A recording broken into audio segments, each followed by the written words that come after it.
Hey, hi there.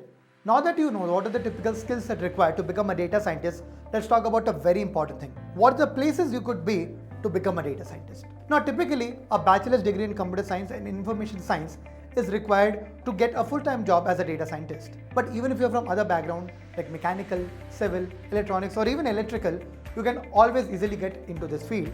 All you need to do is brush up on the relevant skills. Well, if you're looking out for a higher study option, a postgraduate or a master's degree program, trust me, one of the most popular programs on this planet Earth is actually MS or a Master's in Data Science. The topmost colleges from all across the world are offering this program right now, and you can easily go ahead and do your Master's in it.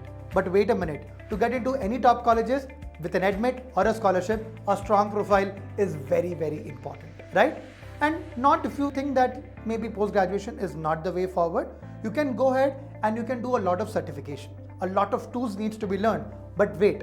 Always remember that the industrial expertise and certification is the only thing that is going to help you. Now, there are certain popular tools that you can familiarize yourself with apart from doing the certification that would definitely benefit you in your journey. I already mentioned about Tableau earlier, but apart from that, you can start off with basic Microsoft Excel, or you can even try out Apache Spark. Excel is a wonderful tool for a beginner, and knowing it would help you learn other tools very quickly. Now, if you want to know about the jobs in the field where you could be in one of the biggest companies in the world, then you must definitely switch on to the next video and we'll learn it all.